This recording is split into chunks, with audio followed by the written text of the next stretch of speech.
اپنے مسائل کو حل کرنے کے لیے سبسکرائب کریں آپ کے مسائل کا حل۔ یکم ذی الحجہ کے بعد ناخن اور بال کاٹنا۔ ذی الحجہ کے پہلے 10 دنوں میں بال اور ناخن نہ کاٹنے کی شرعی حیثیت کیا ہے؟ کیا یہ صرف قربانی کرنے والوں کے لیے ہے یا سب مسلمانوں کے لیے ہے؟ نیز اگر کسی کی حجامت زیادہ بگڑی ہوئی ہو تو کیا وہ ان دنوں میں بال بنوا سکتا ہے؟ رحیم داد 4 سدہ سے۔ ذی الحجہ کا چاند نظر آ جائے تو حدیث میں آتا ہے کہ وہ شخص جس نے قربانی کرنی ہے، قربانی کا ارادہ ہے جس کا، ہر آدمی کے لیے نہیں ہے، جس نے قربانی کرنی ہے، جس کا ارادہ ہے، ظاہر ہے مالدار کا ارادہ ہوتا ہے، اور اگر غریب کا ارادہ بن گیا ہے، واجب تو نہیں ہے غریب پر لیکن وہ ارادہ کر لیتا ہے، تو اس کے لیے بھی مستحب حکم یہ ہے کہ وہ ناخن اور بال نہ کاٹے، یعنی چاند نظر آنے سے پہلے کاٹ لے اور پھر ان 10 دنوں میں نہ کاٹے، اور وہ جب کاٹے جب جانور کے گلے پہ چھری چل جائے۔ یہ افضل عمل ہے، بہتر عمل ہے، لازم نہیں ہے۔ اور یہ افضل بھی اس صورت میں ہے کہ بعض دفعہ یہ ہوتا ہے کہ 40 دن ہونے والے ہیں اور ناخن بال آپ نے کہیں کاٹے نہیں ہیں، تو پھر 40 دن کی مدت سے زیادہ تو پھر یہ ناجائز ہو جائے گا، تو پھر ایسی صورت میں بہرحال آپ کو کاٹنے پڑیں گے۔ یعنی بہت زیادہ اگر ناخن بال بڑھ گئے ہیں اور 40 دن کی مدت پوری ہونے والی ہے تو پھر آپ کے لیے کاٹنا ان بالوں کو واجب ہے۔ قربانی اپنے وطن میں ہو تو بال وغیرہ کس حساب سے کاٹیں گے؟ بیٹا لندن میں رہتا ہے اور قربانی کراچی میں ہوتی ہے، کیا وہ اپنے بال وغیرہ کراچی کے حساب سے قربانی کے بعد کاٹے گا؟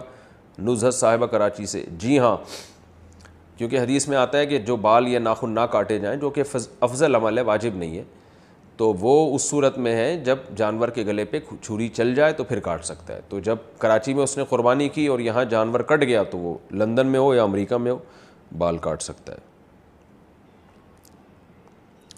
قربانی کی عبادت کا آغاز کب ہوا؟ کیا قربانی حضرت ابراہیم علیہ السلام کے زمانے سے شروع ہوئی ہے یا اس سے پہلے بھی ہوتی تھی؟ نیز یہ حضرت ابراہیم علیہ السلام سے پہلے جو نبی تھے وہ کس چیز کی قربانی کرتے تھے؟ عثمان گوجرانوالہ سے۔ قرآن سے اشارہ ملتا ہے کہ قربانی حضرت ابراہیم علیہ السلام سے پہلے بھی ہوتی تھی، مگر اس شکل میں نہیں تھی، وہ دوسری شکل میں تھی۔ اذ قربا قربانا فتقبل من احدہما ولم يتقبل من الآخر۔ قابیل اور حابیل نے قربانی پیش کی تھی، حابیل کی قبول ہو گئی، قابیل کی رد ہو گئی، تو اس سے بھی متبادر یہی ہوتا ہے کہ انہوں نے جانور ذبح کر کے اللہ کے ہاں پیش کیا تھا، لیکن کوئی صحیح یقینی مستند بات نہیں ہے اس بارے میں۔ البتہ ابراہیم علیہ السلام سے پراپر اس سنت کا آغاز ہوا ہے، ان کو بیٹے ذبح کرنے کے لیے لٹایا گیا اور پھر انہوں نے اللہ کے حکم کو پورا کیا اور اللہ نے بیٹے کے بجائے ایک جانور دے دیا ان کو۔ تو ہم جو قربانی کی سنت کو پورا کرتے ہیں وہ ابراہیم علیہ السلام کی سنت کو تازہ کرنے کے لیے، ان کی سنت کو زندہ کرنے کے لیے۔ تو ہماری والی قربانی حضرت ابراہیم سے ہی شروع ہوئی ہے۔ البتہ قربانی یعنی جانور اللہ کے لیے ذبح کرنے کا فلسفہ ہمیں قرآن و سنت سے اشارہ ملتا ہے کہ وہ پہلے سے بھی تھا۔ وہ نابالغ صاحب نصاب ہو تو کیا قربانی واجب ہوگی؟ اگر نابالغ بچہ یا بچی صاحب نصاب ہو تو کیا اس پر قربانی فرض ہوگی یا نہیں؟ محمد جعفر علی۔ نہیں فرض ہوگی، اس لیے کہ عبادات جو ہیں وہ بالغ لوگوں پر فرض ہوتے ہیں، نابالغ پر نہ زکوٰۃ فرض ہے اور نہ قربانی، اگرچہ وہ مالدار ہی کیوں نہ ہو۔ قرض دار پر قربانی کا حکم۔ ایک آدمی صاحب نصاب ہے مگر اس نے لوگوں کا قرض بھی دینا ہے، کیا اس پر قربانی واجب ہوگی؟ محمد اسامہ چنیوٹ سے۔ دیکھیں، اگر وہ صاحب نصاب ہے، جو میں اس سیشن کے شروع میں پورا ایک قربانی کا نصاب بتا چکا ہوں، اس پہ ایک کلپ بھی ہے، آپ دیکھ سکتے ہیں، تو اگر صاحب نصاب ہے تو اس میں قرض مائنس کر کے دیکھا جائے گا کہ صاحب نصاب ہے یا نہیں۔ مثال کے طور پر ایک آدمی کے پاس 1 لاکھ کیش روپے پڑے ہوئے ہیں تو وہ تو صاحب نصاب ہے، کیونکہ 52.5 تولہ چاندی 65-70 ہزار تک کی آ رہی ہے آج کل، تو 1 لاکھ جس کے پاس ہے وہ صاحب نصاب ہے، لیکن 50,000 اس پہ قرضہ بھی ہے، تو 1 لاکھ میں سے 50,000 مائنس کریں گے تو بچے گا 50,000، تو 50,000 پہ قربانی واجب نہیں ہے۔ تو قرضہ مائنس کر کے بھی اگر وہ صاحب نصاب ہے تو اس پر قربانی واجب ہے، قرضہ مائنس کر کے صاحب نصاب نہیں ہو رہا تو اس پر قربانی واجب نہیں ہے۔ مہنگے موبائل پر کیا قربانی واجب ہے؟ موبائل فون کی قیمت 70,000 روپے ہے، کیا اس کے مالک پر قربانی واجب ہے؟ نعمان رنگون سے برما منمار۔ موبائل چاہے 1 کروڑ روپے کا ہو، اگر وہ استعمال میں ہے تو وہ ضرورت سے زائد میں اس کا شمار نہیں ہوگا. ضرورت سے زائد کی ایک سادہ ڈیفینیشن یہ ہے کہ جو چیزیں استعمال میں نہیں ہیں, تو اگر وہ استعمال میں ہیں تو پھر اس پر قربانی واجب نہیں ہے. اور اگر ہمیں ڈبہ پیک رکھا ہوا ہے, استعمال میں ہے ہی نہیں, اور پورا سال اسی طرح گزر جاتا ہے, استعمال میں ہی نہیں آتا, تو پھر اس پہ قربانی واجب ہے.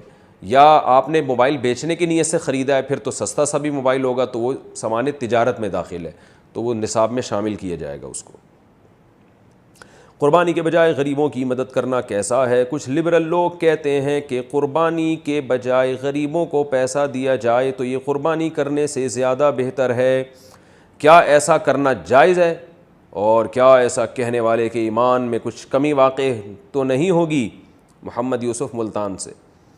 ایسا کرنے والے کے ایمان میں کمی واقع ہوگی اگر اس کو پتہ ہے کہ قربانی اسلام کا حکم ہے, پھر اس کے ایمان میں یقیناً کمی ہوگی. لیکن وہ جہالت ہے, اس کو پتہ ہی نہیں ہے, تو پھر ظاہر ہے جہالت, اس کی جہالت دور کی جائے گی. باقی یہ کہ قربانی اللہ کا حکم ہے. بقرعید کے دن میں نبی صلی اللہ علیہ وسلم نے فرمایا اللہ کو جانور کا خون بہانے سے زیادہ کوئی عمل محبوب نہیں ہے بقرعید کے دنوں میں. تو ابراہیم علیہ السلام کی سنت ہے یہ, اس کو زندہ کرنا پڑے گا. غریبوں کی مدد کرنے سے قربانی کا حکم پورا نہیں ہوتا, لیکن یہ 10, 11, 12 3 دن ہے قربانی. تیسرا دن گزرنے کے بعد پھر جانور ذبح کرنا کوئی عبادت نہیں ہے, سنت نہیں ہے. پھر بہتر یہ اگر کسی نے قربانی نہیں کی, جانور ذبح نہیں کیا, اب وہ قضا کرنا چاہتا ہے 3 دن گزرنے کے بعد, تو پھر قضا میں بہتر ہے کہ وہ صدقہ کر دے, جانور کی قیمت کسی غریب کو دے دے, وہ زیادہ ثواب ہے. لیکن ان 3 دنوں میں جانور ذبح کرنے ہی سے قربانی کی سنت پوری ہوگی. جیسے حج فرض ہے, حج کے پیسے غریبوں کو دینے سے فرض حج ادا نہیں ہوگا. اسی طرح نماز فرض ہے, غریبوں کی مدد کرنے سے نماز ساقط نہیں ہوگی.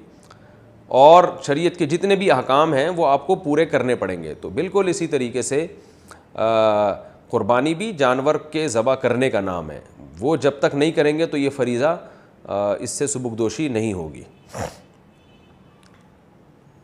کیا قربانی کی رقم دینے سے قربانی ہو جائے گی؟ اگر کوئی بہت غریب آدمی ہے تو کیا اپنی قربانی کی رقم اس کو دینے سے واجب قربانی ذمے سے ادا ہو جائے گی یا قربانی ہی کرنا ضروری ہے؟ محمد تسلیم اختر انڈیا سے. جی نہیں, غریب کی مدد کرنے سے قربانی کا فریضہ ادا نہیں ہوگا. غریب کی مدد کرنا ایک مستقل الگ عبادت ہے, وہ بھی کرنی چاہیے.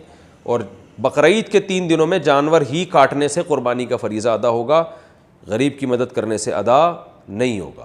اگر آپ کو مدد غریب کی کرنی ہے تو جانور کاٹ کے بقرعید کے 3 دنوں میں اس کے گوشت سے آپ مدد کر لیں, تو قربانی کا فریضہ بھی ادا ہو جائے گا اور صدقے کا ثواب بھی مل جائے گا. لیکن بقرعید کے 3 دن گزرنے کے بعد پھر پیسے دینا افضل ہے, پھر جانور کاٹنا کوئی عبادت نہیں ہے.